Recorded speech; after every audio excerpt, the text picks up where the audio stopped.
Welcome to my channel. Don't forget to like and subscribe.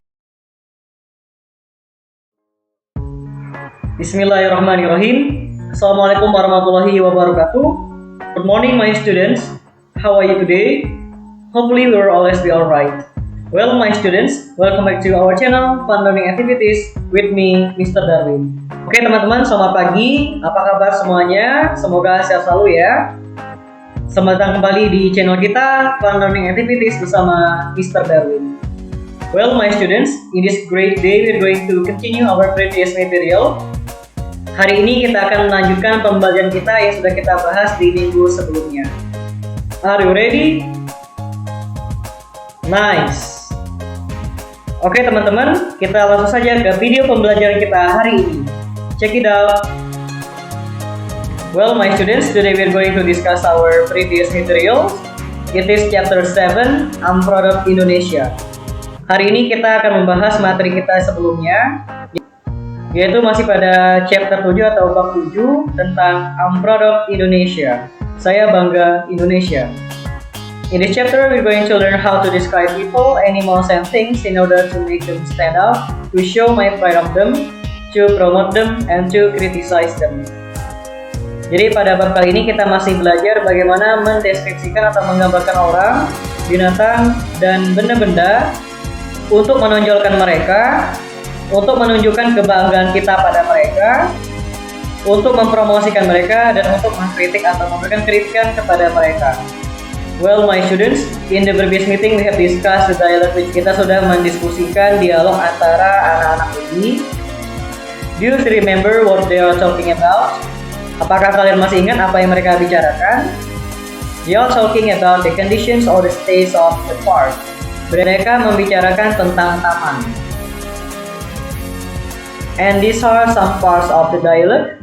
Ini adalah beberapa bagian dari dialog tersebut.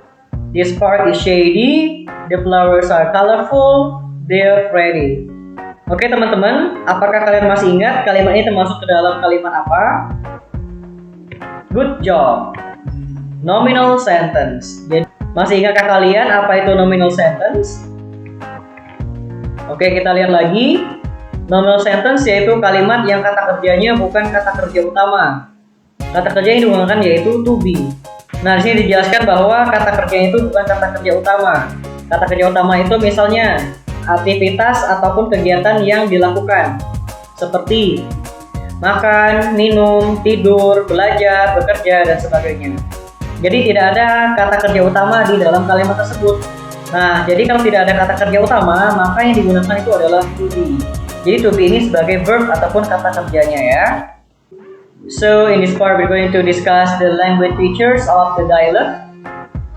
Di sini kita akan membahas language features ataupun unsur kebahasaan yang ada pada dialog. Seperti yang bisa dijelaskan di slide sebelumnya, kita sudah membahas tentang nominal sentence.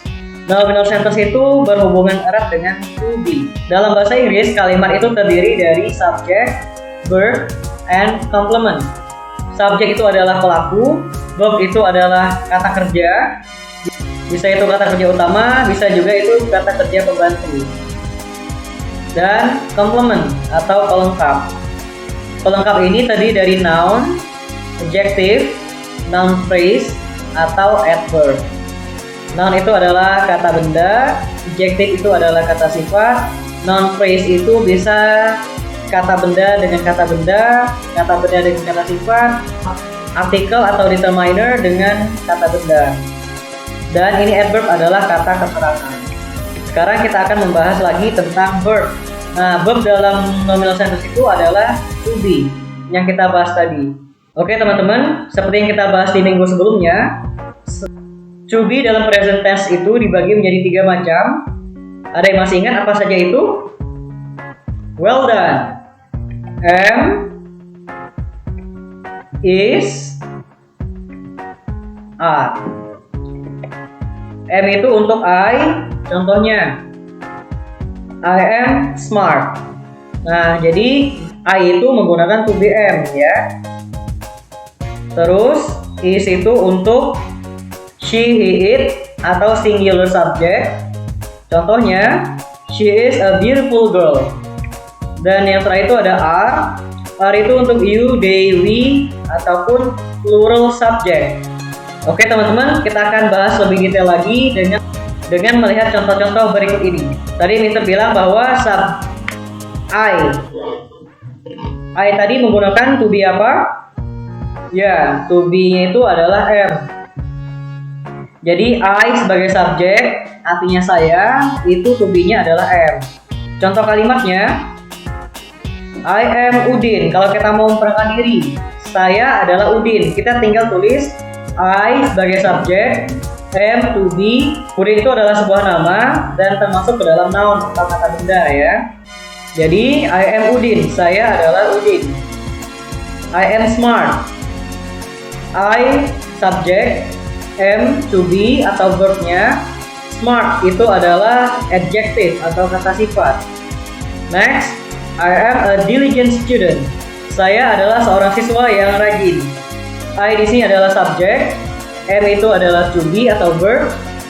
A diligent student itu adalah noun phrase yang terdiri dari determiner atau artikel. Di sini diligent ini adalah adjective dan student itu adalah noun. Jadi ini disebut dengan noun phrase yang Mister bahas sebelumnya. Setelah I, apalagi subjeknya? She, he, it, singular subject. She, dia perempuan. He, dia laki-laki. It, dia untuk benda atau binatang. Dan singular subject. Apa itu singular subject? Singular subject itu adalah pelaku atau subjek yang jumlahnya cuma satu. Contohnya, Bobby. Bobby kan cuma satu di sini, jadi itu termasuk singular subject. Mr. John, my cat. Nah, ini adalah contoh dari singular subject. Kalau dia itu pelakunya cuma satu, ya, atau orang ketiga tunggal. Ini kalau subjeknya itu tunggal atau orang ketiga tunggal ya, kita menggunakan to be, is. Nah, bagaimanakah contoh dalam kalimat? She is Rizka. She di sini adalah subjek, artinya dia perempuan. Is-nya adalah to be atau verb. Rizka itu adalah nama seperti yang dijelaskan tadi. Next, Mr. John is clever. Pak John atau Tuan John pintar. Mr. John di sini adalah subjeknya, orang ketiga tunggal atau singular subject. Di sini adalah to be atau verbnya. Clever ini adalah kata sifat atau adjective. My cat is in the kitchen. Kucingku ada di dapur. Nah, my cat ini adalah subjek atau singular subject. Is-nya adalah verb atau to be-nya. In the kitchen itu adalah adverb of place atau kata keterangan tempat. Oke, next. You, kamu. Oke, next. You, kamu. They, mereka. We, kami atau kita. And plural subject. Nah, plural subject ini adalah kebalikan dari singular subject. Plural subject ini adalah subjek atau pelaku yang mempunyai jumlah lebih dari satu. Contohnya, Bobby and Ricky. Ada lebih dari satu orang ya. Ada dua orang di sini. Itu termasuk ke dalam plural subject. The children, anak-anak. Anak-anak juga termasuk ke dalam plural subject karena dia lebih dari satu. Terus, and the birds. The birds di sini juga termasuk plural subject. Artinya burung-burung. Oke, jadi semua subjek yang ini kita menggunakan to be, are ya. Contoh kalimatnya, Bobby and Ricky are students. Bobby dan Ricky adalah murid atau siswa. Di sini ada dua subjek kan, ada Bobby sama Ricky, lebih dari satu, artinya dia plural subject. Kalau dia itu plural subject, tadi kita menggunakan to be, are. Jadi Bobby and Ricky are students. Nah, kita tambahkan s di sini untuk akhiran student karena ada dua siswa ya, Bobby and Ricky. Next, the children are in the class. Anak-anak berada di dalam kelas. The children, anak-anak, berarti dia lebih dari satu, menggunakan to be, are. In the class ini termasuk ke dalam adverb of place atau kata keterangan tempat. My cats are cute. Kucing-kucingku lucu. Nah, kenapa dia menggunakan are? Karena ini ada akhiran s ya, menandakan dia itu plural subject. Well, my students, gratefully we have just finished discussing our materials. Alhamdulillah kita baru saja menyelesaikan diskusi materi kita hari ini. Hari ini kita sudah mempelajari tentang nominal sentence atau kalimat nominal. Silakan kalian kerjakan fun challenge atau tugas yang sudah Mister berikan di Google Classroom.